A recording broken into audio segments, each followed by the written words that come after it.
I think we are so lucky because we are getting ingredients, like I mentioned before, that no one else is using. And we are literally creating things that can only happen in this venue. That to me is amazing. Just amazing. This is the Deep in the Weeds podcast. I'm Anthony Huckstep. What inspires a career in food? And once you're there, what feeds the appetite and continues to inspire and constantly evolve one's abilities and experiences? Glenn McCue is the senior sous chef of Old Young's in WA. Glenn, how are you? I am fantastic. How are you? I'm great. It's good to get you on the show. You're over there in WA at the moment. How's things going there? Things are very cold at the moment, to be honest with you. It's reminding me of home. And it's just been pissing rain and, 6 degrees. And it's I've definitely acclimatized to this country, I think, now at this stage, because I'm feeling it in my bones, to be honest.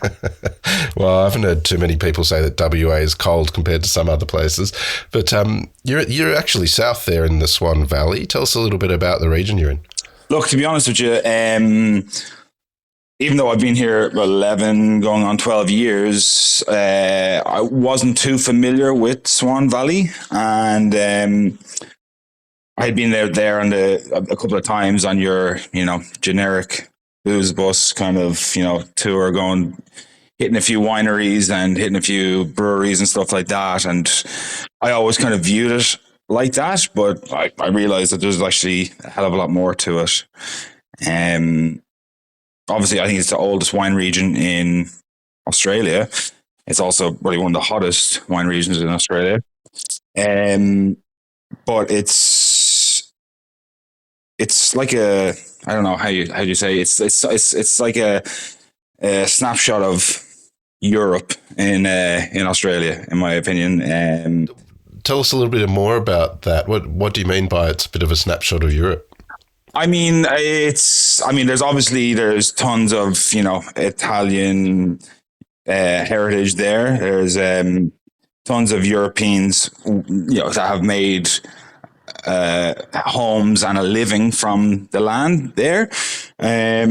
So we're surrounded by wineries, surrounded by nature, and it's just fantastic. It's I wasn't familiar with the company, which is Old Young's, which is a gin and vodka distillery.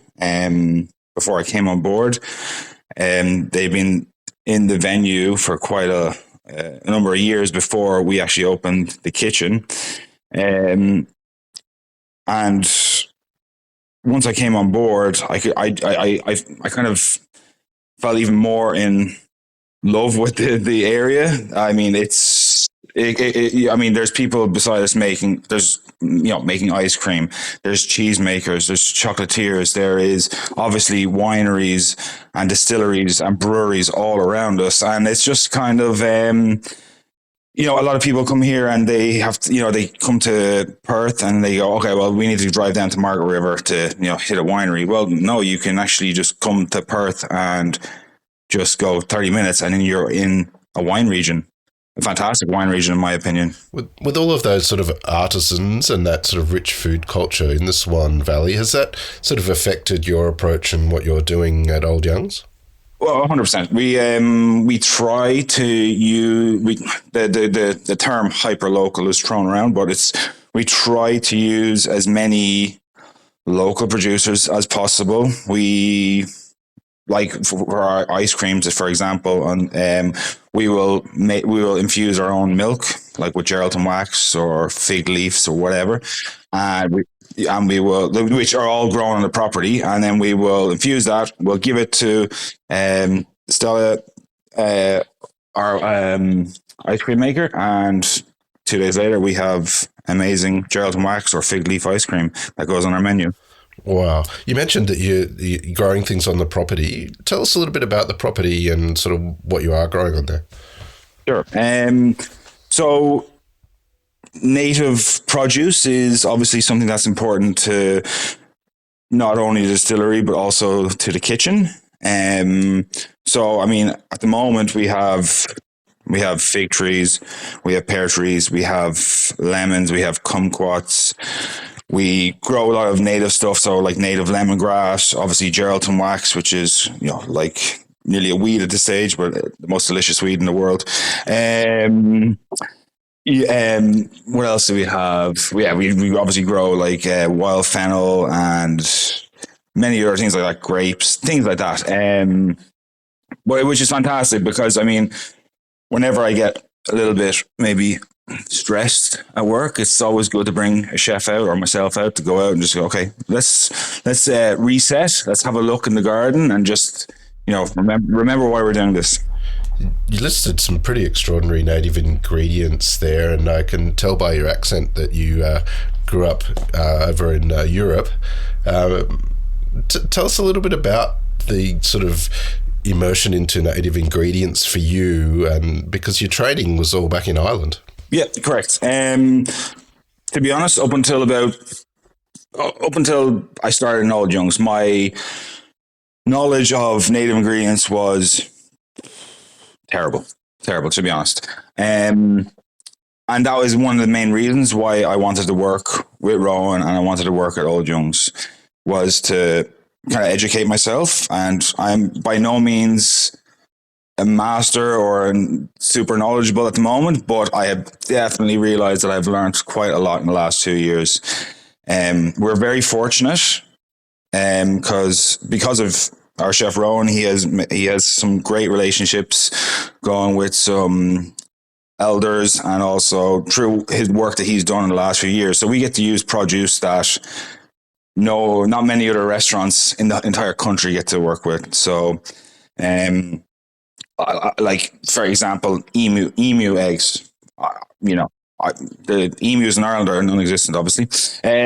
So getting to prepare an emu egg is something that I could never have done at home or in Europe. It's literally just because of where I'm working, and the emus are across the road. We're actually feeding them waste from the kitchen at the moment. Yeah, so if it was in Europe, we'd be feeding a pig. In Old Youngs, we're feeding the emus. Yeah, so yeah, you never hear an Irishman say that. So like just preparing that, like, so we will break down the emu eggs, which was like I was so scared to do it the first time. Chef showed me through it, but I mean, like, I'm using a bread knife to cut open an egg. That's how thick the shell is on them. We will cure the egg yolk, and then with the egg white, we'll make an emu garum, which goes on our kangaroo dish, for example, at the moment.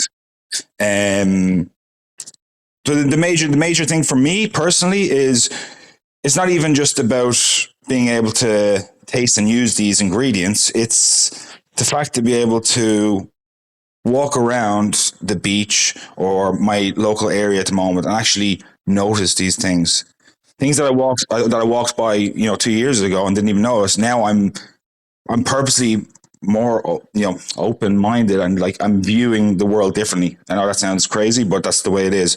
I'm seeing lily pilly down the road. I'm seeing Geraldton wax. I'm seeing I'm going to the beach. I'm seeing coastal saltbush. I'm seeing beach mustard, things like that I would have walked by 2 years ago. So that's like, I feel I'm very fortunate, and yeah, very, very fortunate. Are there things you need to be mindful when using all of these amazing native ingredients that you talk of when you're actually creating a dish? Well, like the thing that it makes sense, but like I've started growing a lot of things at home, but they're generally introduced species. They're they're spring onions, they're rocket, they're whatever. But you see with Australian ingredients, they're hardy, and you can see this just like centuries and centuries of evolution. They are so hardy, and so they can be so abrasive because they have such a harsh climate to survive in. So you just have to use some restraint when using them, because they are so strong and they can be so powerful. But in the right hands, they are just amazing. Well, I want to explore sort of in more detail a bit later on what you're doing there at Old Young's and the incredible menu that you have. But as we briefly touched on, you're from Ireland originally. Take us back to Dublin, and what sort of role did food play in your family growing up?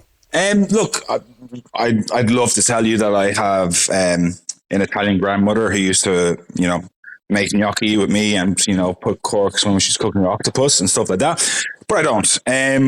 I come from a long lineage of Irish people, and, we are not typically renowned for our cuisine. That obviously comes through massive amounts of poverty and famine and struggle, and so look, growing up, we're a typical Irish family.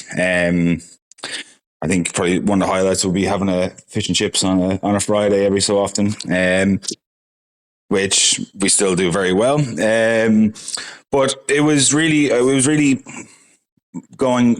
traveling away from Ireland that really makes me think about food. My father, his whole mood depends on how the weather is. So obviously, being in Ireland, that's not good. So we would have to leave the country at least once a year. So it would always be trips to Spain or to Greece, but predominantly Greece. We would always just go to one of the islands, whether it be Zakynthos or Rhodes or Crete or Corfu. Because at the time it was quite affordable, and it was amazing. And it was like when I was about 15, not 14, we went to Zakynthos, a small, beautiful island. And at this time, I was quite heavily into punk rock and listening to bands like The Exploited and Amen, Fugazi, Rancid, all these kind of bands. So I was quite rebellious at the time, or so I thought. So we went to this. We would always go to this one restaurant that was at the end of the strip, and I saw octopus on the menu, and I was like, "Oh yeah, I'm going to mess with their heads. I'm going to order octopus." Yeah. And I ordered the octopus. It came out, and it was like mind blowing. It was, and simply done. It was fresh octopus on the barbecue, dressed in some olive oil and some oregano, and that was it. And it blew my mind. I still remember all the suckers on the tentacles were crispy from the barbecue. There was smoke. The oregano was just phenomenal. And I was like, oh, actually, this is delicious. I wanted to make a statement, but it actually, that one moment changed my life. And I knew right then, I was like, right, no, I actually, food is cool. Was that the moment that, not just made you realize, that how amazing food is, but did that push you in the direction of being a chef? 100%. That's that moment. That's the most clear moment in my childhood, to be honest with you. I always remember that moment, and I think we went back to that restaurant about 4 or 5 times before the holiday finished.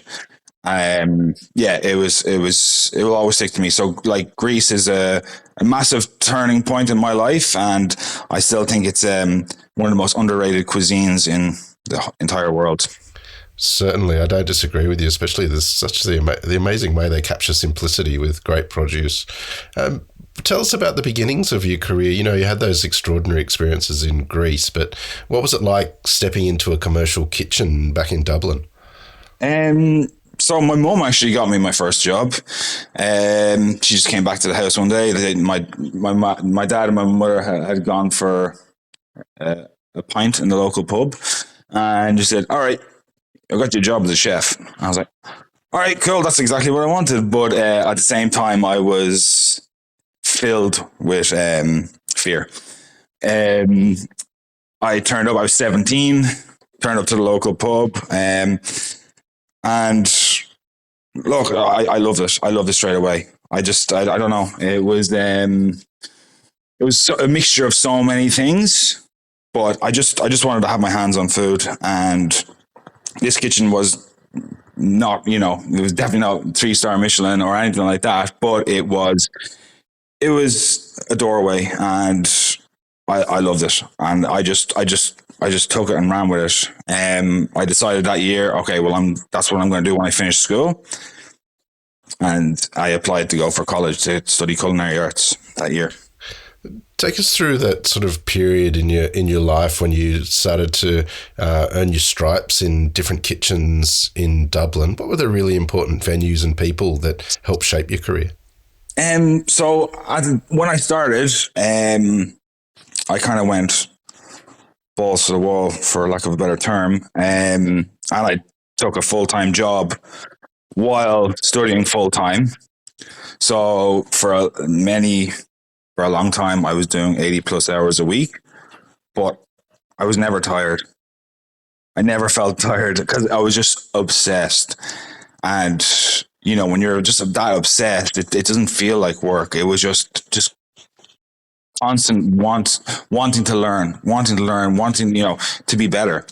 So at the time, the major place that really helped me a lot was a place called Blue Bistro, which was on Dawson Street, working with Shane O'Neill, who I consider a mentor of mine. It was his first head chef job, and he had worked around the Michelin, a few different Michelin places, and it was his first venture.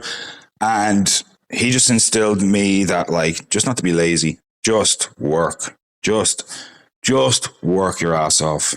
And we made everything by scratch. Everything. We were making bread twice fresh for lunch service, fresh for dinner service. We were making brioche to order to go with our little foie gras. Making all our ice creams, all our pastries, all our tart shells, everything. And that's something that, that stuck with me for a long time.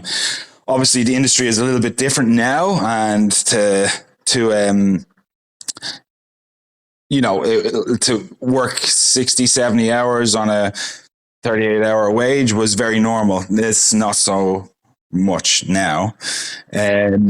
But he instilled in that just lack of being lazy, just work. I also one of the when I got to work in one Michelin star in Malahide, it was a restaurant called Bon Appetit, which was in this beautiful 3 or 4 story Georgian house. So at the bottom level, you had a brasserie, which was run by one of Marco's ex head chefs. In the middle, you had kind of like a bar tapas thing, and then at the 2 levels above was the 1-star restaurant. And the owner, Oliver Dunn, he was one of the best chefs definitely I've ever worked for. He showed me that you don't actually have to be an arsehole to be at the top, and you can actually be a gentleman and treat your staff well, but still achieve these phenomenal feats. And that was just a fantastic opportunity, and I loved every minute of working there. Is there any sort of dishes that sort of stand out from your time in Ireland? How different was the food that you were cooking there compared to sort of what you now do in Australia? To be honest, looking at some of the food now, it should probably be in a museum,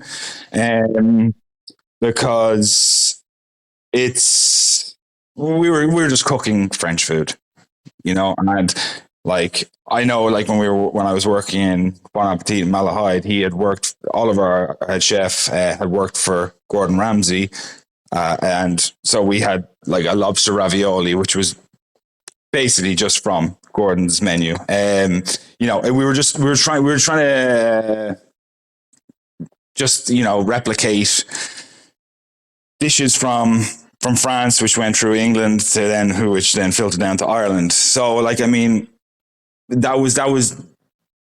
all we wanted, always wanted to be French. I like to think that Ireland now is in a completely different state, and we are definitely more multicultural. But in terms of dishes, I talked about the lobster ravioli, but we were making fresh pasta, and we were making those raviolis twice a day, before lunch service and before dinner service. And literally rolling it with 10 minutes before I had to serve them. And that was like, that was just like literally being in the weeds every single day, twice a day. But I loved it. And that was just literally just a lobster and salmon mousse piped into like a quite large ravioli, and I had a lobster bisque and some fried basil on top, and it was simple, but it was delicious. How did you end up in Perth? So I had my best friend. He had come out to Perth a year before me, and he came over here, came back to Ireland. He's like, Glenn, you have to come over. You're going to love it. And I was like, it's very far away. And I had no interest. But he's like, Glenn, you'll love it. You'll love it. You'll love it. I said, all right, okay, cool. Let's do it. I turned 26. I was like, all right. At that stage in my life, every birthday I would do something different, whether it was I don't know, just I do something different every year. And that year I said, all right, well, I'm going to go to Australia. What he neglected to tell me on the way to Australia was that he had met a girl, and he had fallen in love with a girl. So our plan was always Melbourne. We were going to land in Perth, see a lot, because at the time I knew about, and I'm not exaggerating, but about 60 people from Ireland just in Perth alone. We were planning to drive down to Melbourne, and as a chef, Melbourne is a culinary dream. But I quickly realized when we got to the airport that, Liam has met a girl and he likes this girl. So the first month here in Perth, I didn't work. I just kind of met up with friends and then spent a lot of money, and then realized, okay, I have to stay in Perth because I don't have any money. So then, I got, like, to be honest with you, I got sponsored in my second job here, and it was like, okay, well, I'm going to make this my home. And it's a decision that I'm so happy that I made, even if the decision was kind of made for me, because I genuinely think that this is one of the best places in the planet to live. How different were the kitchens in Perth when you first started working compared to what you were used to in Dublin? Well, to be honest, I remember working with a certain gentleman who would wear shorts and thongs in the kitchen. Definitely not happening in Ireland. But it was kind of like the typical kind of Aussie, laid back approach that, it took me a while to get into, especially coming from the kitchens that I worked in, where it was just 70 hours a week, just balls to the wall, just obsessed and crazy. And I realized I came here and then I saw, okay, well, not everybody is actually dedicating their entire being to being a chef. And that's completely fine. That's completely okay. It's like I say to a lot of people in work that haven't been to Europe or whatever, I say that, like, in Australia, if you work hard, you get rewarded. But in Europe, you just have to work hard, and that's it. So it was my second job, which I got sponsored in, was actually a cafe, and I was finishing work at sometimes 3:30, and I was on the coast at Waterman's Bay.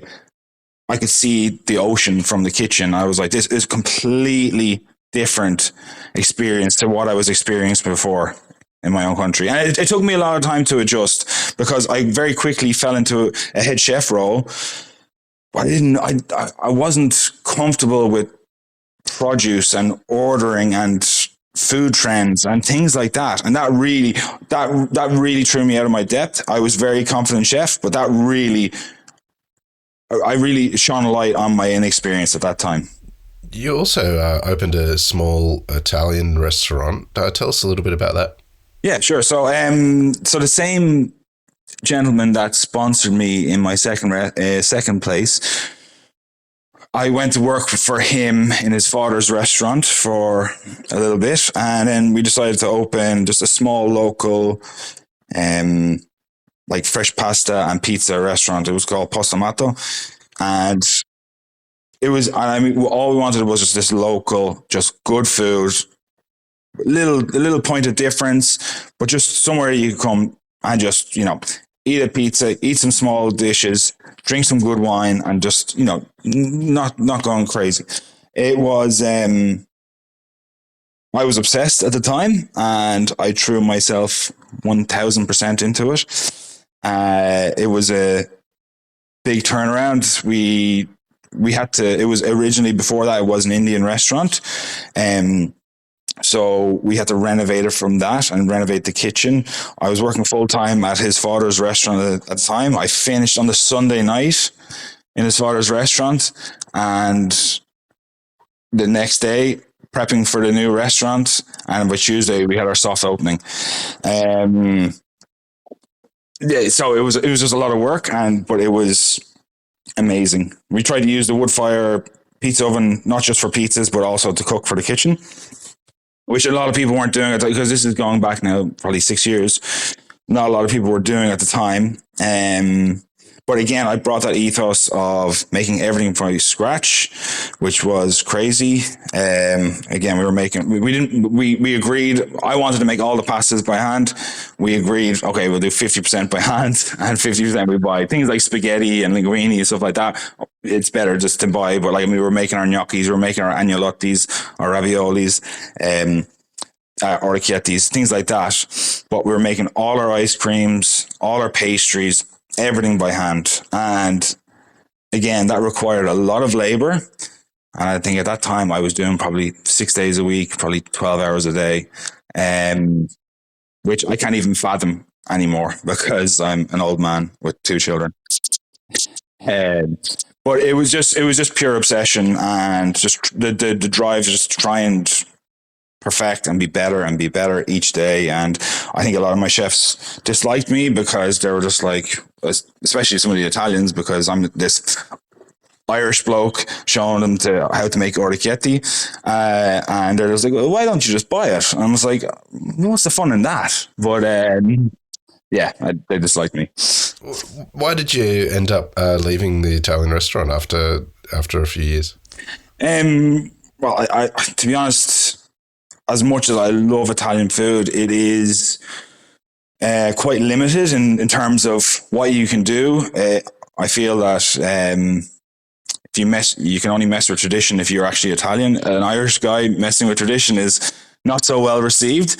So I just felt like I needed to move out of my comfort zone as well, and I saw a massive gap in my culinary arsenal, which was I have very little knowledge on native ingredients, and also with making ferments and misos and such. And the opportunity came up for old youngs working under Rowan, who is super knowledgeable in native ingredients, and as I mentioned before, has access to ingredients that a lot of people don't. And he also is massively into making misos and garums and such. So, but the other thing on top of that was the fact that it was daytime hours. So normally to work in a quality restaurant, like I mean like a Australian known wide restaurant, you have to move to Margaret River. But this is actually 25 minutes from my house. I've got 2 young kids, both under the age of 3 at the moment. It was a no-brainer. And my wife was the biggest advocate for it. She thought it was the right move, and I did it. And yeah, it's one of the best decisions I've ever made, to be honest. What was it like when you first sort of made that move and that transition to work in the Swan Valley and really sort of immerse yourself in native ingredients and a different way of cooking? Did it have its challenges for you? Oh, yeah, of course.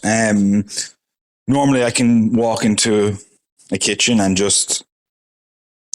I say, okay, well, we're going to do this like this, and we're going to do this like this, and I can work accordingly to that, and people can listen to me. But I was going into a kitchen and working with ingredients I've never touched, never tasted, never smelt before. So I felt like I was on the exact same level as the people that were on positions lower than me, because I was learning every day, and I still am learning every day. And that's the greatest thing. I'm still learning every day. Even I'm 20 years in the industry, and I get to touch these things and smell these things and see these things after 20 years in the industry, and to see them for the first time, taste them for the first time. That's not very common, to be honest. We've had a lot of guests on the show talk about burnout, and you talked about the long hours that you've worked in the past and the different sort of scenario you have now. How important is that sort of way of sort of approaching a job that you've taken now, where you sort of take a step back and you relearn things or learn new things? Is that important to mental health and longevity? Yeah, I mean, the other like major focus point in Old Youngs is the term hospitality 2.0. It's work-life balance is very, very important for us. You know, no one's doing 50-hour weeks or 60-hour. That's just unheard of. And if it happens that someone has to do a little bit overtime, okay, you will get that time back. We'll give you 4 days next week or 3 days, whatever it is. It is huge to us. It's, in terms of venues in my 20 years, it's without doubt the best venue that I've ever, like, in terms of conditions and work. Right, it's just amazing. Like, obviously through COVID, I think the whole world kind of readjusted. I'm sure you've heard it 100 times. I listen to this podcast every day, so I know you've heard it 100 times. But it just really did readjust the whole world.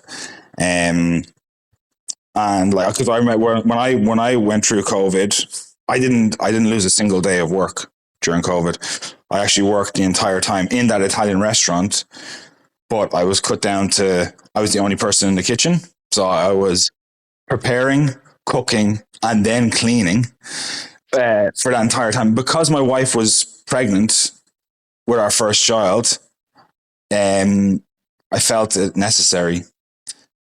And looking back, would I do it again? I don't know. But I was alone for about 12 weeks, and we underestimated how busy we were going to be. And I was doing about 600 meals a week in the kitchen on my own. And but there's, because when people talk always about maternal instincts, but we don't talk about paternal instincts. Like, there's a thing that happens to men, or it happened to me anyway.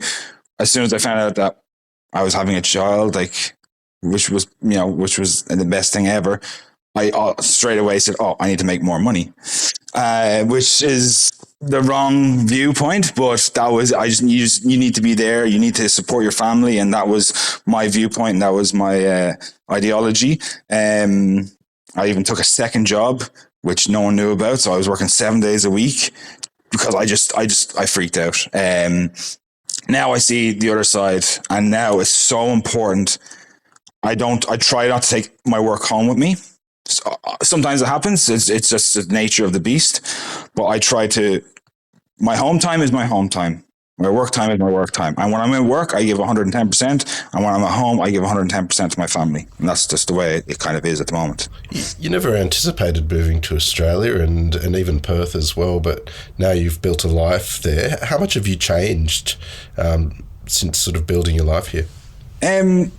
Well, like, I just thought about this recently, and it's kind of strange because there's going to come a point where I will have lived in Australia longer than I have ever lived in Ireland. And people ask me, where's home? Ireland will always be my home. It's always going to be in my accent. So it's always going to be my home. But as I said to you before, I don't think there's this Perth is one of the best places in the world. Especially, I have two children. I can't think of a better place in the world to grow up as a child. You're surrounded by beaches. You're surrounded by nature. There's 15,000 parks around us. It's good weather, 11 and a half months of the year. Like, back home, we're growing up, you were all constantly at nature's decision whether you could play football or you could go out or whatever. Here, it's just beautiful. Obviously, my wife is Taiwanese, so neither of us are from this country, but we have two girls that are born here and they're Australian. And as I said, I can't think of a better place for them to grow up, to be honest. Well, you're doing amazing things over there in WA, and Old Youngs is really getting on the radar across the country for everyone. What do you love about what you do? Like I mentioned before, the fact to be able to still learn on the job and not just rest on my laurels and just say, oh, well, I've done this before and did this before is to me is amazing. I know Chef Rowan was on the podcast before, and he talked about creating unique flavors in terms of using Japanese ferments with native Australian ingredients. And there's not many places that can do that. And I think we are so lucky because we are getting ingredients, like I mentioned before, that no one else is using. And we are literally creating things that can only happen in this venue. That to me is amazing. Just amazing. Well, it is amazing, and it's an absolute honour to get you on Deep in the Weeds today, Glenn, to hear just a part of your story. Please keep in touch and look forward to catching up again soon. Thank you so much for having me on. You're a gentleman. This is the Deep in the Weeds podcast. I'm Anthony Huckstep. Stay tuned as we take a deep dive into the lives of the incredible people who ply their trade in the food and hospitality sector. Special thanks to executive producer Rob Locke for making this all happen. Follow us on Instagram at Deep in the Weeds Podcast, or email us at podcast@deepintheweeds.com.au. Stay safe and be well.